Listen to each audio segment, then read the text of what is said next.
গতকাল একটি ভিডিও দেখলাম যে এক ভোটারের কাছে একটি পার্টি দলীয় প্রতিনিধি গিয়ে উপস্থিত হয়েছেন।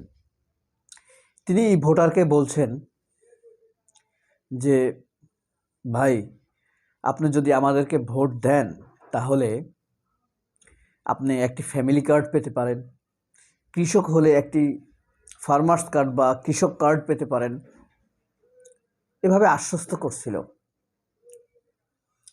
তো ভোটার বলল যে আপনি যে চায়ের দোকানে বসে আছেন, এই চায়ের দোকানটা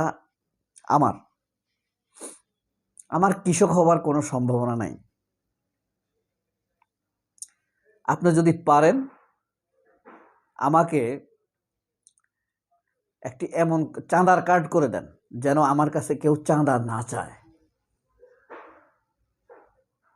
এই চাঁদার কার্ডটা দেখাইলে কেউ আমার কাছে আর চাঁদা নিবে না, আমি একটু শান্তিতে বেচা বিক্রি করব। আমাকে এখন প্রতিদিন 200 টাকা চাঁদা দিতে হয়। হ্যাঁ, 5 টাকা করে 40 কাপ চা বিক্রি করলে আমি 200 টাকা পাই। তো একজন চাঁদাবাজকে আমি যদি 200 টাকা দিয়ে দেই তাহলে কত কাপ চা বিক্রি করলে আমি 200 টাকা রিকভার করতে পারবো? তো এই কথা শুনে তিনি বলছেন, আমরা ক্ষমতায় আসলে আপনাদেরকে এই কার্ড দিব, আপনার এটা পোষায় যাবে, চাঁদার অবস্থা পোষায় যাবে। তখন বলছে যে আপনার কার্ড লাগবে না, কিচ্ছু লাগবে না, শুধু আমার চাঁদাটা বন্ধ করে দেন, তাহলে আমি বুঝবো আপনি ক্ষমতায় আসলে এই কার্ড দিতে পারবেন। তো ভিডিও শুরু করার আগে এই কথাটা বললাম এই কারণে যে আপনার হাতে যে নিয়ন্ত্রণটুকু আছে সেই নিয়ন্ত্রণটুকু আগে আপনি জনগণের কল্যাণে ব্যবহার করেন, তারপর আপনি ভবিষ্যতে কি করবেন সেটা মানুষ বিশ্বাস করবে, নয়তো করবে না।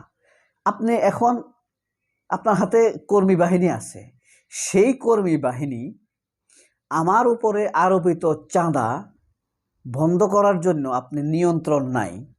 তো ভবিষ্যতে আপনি আমাকে কার্ড দিবেন, সেই নিয়ন্ত্রণ থাকবে বলেই তো আমি বিশ্বাস হবার কথা না।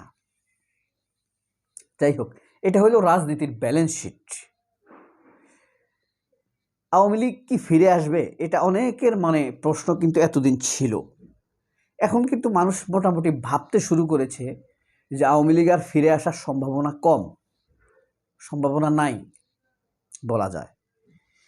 কিন্তু কখন ফিরে আসতে পারে একটা সম্ভাবনা আছে, সেটা হলো আওয়ামী লীগ যত অপরাধ করেছে, বিএনপির অপরাধগুলো যদি আওয়ামী লীগের অপরাধের চাইতে বেশি হয়ে যায়, বিএনপির অপরাধ যদি আওয়ামী লীগের চাইতে বেশি হয়ে যায়, তাহলে একটা রাজনৈতিক ব্যালেন্স শিট তৈরি হবে। সেটা কিভাবে হতে পারে? ধরেন, ক্ষমতায় আসার আগেই এদেশের মানুষ জানতে পেরেছে জেফ্রি অ্যাপস্টেইনের যে কেস আমেরিকার, সেখানে আব্দুল আল মিন্টুর বিএনপির প্রার্থীর সম্পৃক্ততা রয়েছে। জেফ্রি অ্যাপস্টেইনের মনোনীত ইলেকশনের প্রার্থীকে এই আব্দুল আল মিন্টু $5,000 চাঁদা দিয়েছে। নারী নির্যাতন, সারা দেশে বিএনপির লোক দ্বারা ৭৬ জন নারী ধর্ষিত হয়েছে। তারপরে শুধুমাত্র ভোট চাওয়ার কারণে ১৭ জন নারীর কারোর কান ছিঁড়ে ফেলা হয়েছে, কারোর হিজাব খুলে ফেলা হয়েছে, কারোর বোরকা ছিঁড়ে ফেলা হয়েছে, কাউকে লাথি মারা হয়েছে, কাউকে রাস্তাঘাটে আঘাত করা হয়েছে। নারী নির্যাতন মাত্রা দেখছেন? তাইলে এই যে ব্যালেন্স শিট, আস্তে আস্তে আমরা যখন অ্যাকাউন্টিংয়ের অঙ্ক করি, ম্যাথ করি, ফাইনাল অ্যাকাউন্ট করি, অথবা আপনি অন্য কিছু করেন, জার্নাল করেন, হ্যাঁ, লেজার করেন, জাবেদা, খতিয়ান, রেওয়ামিল, চূড়ান্ত হিসাব, এই তো 4টা পর্যায় হিসাবের, মানে সায়েন্টিফিক অ্যাকাউন্টিংয়ের প্রাথমিক। তো এই যে এই অ্যাকাউন্টিংয়ের 4টা পর্যায়ে এসে দেখবেন প্রত্যেকটাতে একটা সিস্টেম হইল কমন সিস্টেম, ডান পাশ বাম পাশ, অর্থাৎ ডেবিট ক্রেডিট সমান থাকবে, ব্যালেন্স শিট সমান, যে কোনোভাবে হোক ব্যালেন্স শিট সমান। পলিটিক্সটা হলো আপনার সাথে আপনার বিরোধীদের ব্যালেন্স শিট সমান হবে। আপনার অপরাধ যদি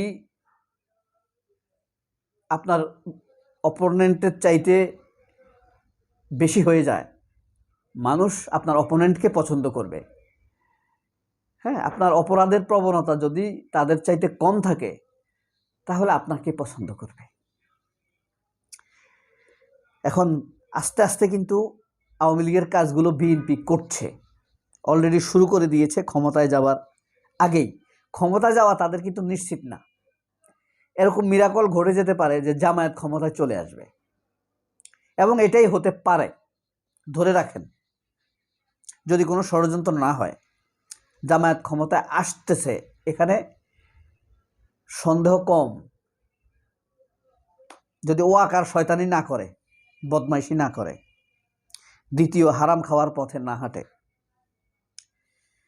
এরপরে দেখেন, নোয়াখালীতে ধানের শীষে ভোট দেবার কারণে যেই নারীকে গণধর্ষণ করা হইল, নারীকে গণধর্ষণ করা হয়েছে না, সেই নারীর এই ধর্ষকদেরকে নির্বাচনের মঞ্চে তুলেছে বিএনপি ভোটের আশায়। তাহলে সেই নারীর অনুভূতিটা কি? সে হোক বিএনপি, এটা কত বড় ট্রমা, তাই না? এরপরে এগুলাকে মাল মশলা মিশিয়ে আপনার হসপস করে মানুষকে বিভ্রান্ত করে উপস্থাপন করার জন্য কে আছে বলেন তো? প্রথম আলো, বাংলাদেশ প্রতিদিন, Kaler Kantho, Daily Sun, news 24, এরা তো আছেই, জনকণ্ঠ, 71 টিভি, সময় টিভি, এগুলাই বাকিটা হসপস করে দিবে, আর একটা অপরাধকে 10টা বানিয়ে দিবে। হ্যাঁ, এবং এই ব্যালেন্স শিট পূরণের ক্ষেত্রে আসছে, ব্যালেন্স শিট যখন দুই পাশ সমান হয়ে যাবে, তখন ওই ব্যালেন্স শিট তো বাকিটা মিসেলেনিয়াস যেটা থাকবে, বাকি যেটা থাকবে সেটা দৌড়ানি দিয়ে সমান করে ফেলবে গুপ্ত আওয়ামী লীগের লোকেরা আর আমলারা। তখন রাজনীতির ব্যালেন্স শিট হয়ে যাবে যে আওয়ামী লীগও দৌড়াই পালাইছে, বিএনপিও দৌড়াই পালাইছে, বাকিটা বিএনপির তকদির। এখন আওয়ামী লীগ ঠেকানোর একটাই পথ, সেটা হইল জামায়াতকে ভোট দেওয়া। জামায়াত ফেরেশতা এটা না, নির্দোষ না, অন্যদের চাইতে ভালো, অনেক ভালো। জামায়াতের ভুল ত্রুটি হবে না, জামায়াতের একটা ভুল হইলে আপনি আবার চিল্লে উঠবেন তা না, তাদেরও ভুল ত্রুটি হবে, তবে তাদের ভুল ত্রুটি অন্যদের চাইতে অনেক কম। সবাই অনেক ভালো থাকবেন। আল্লাহ হাফেজ, সালাম আলাইকুম।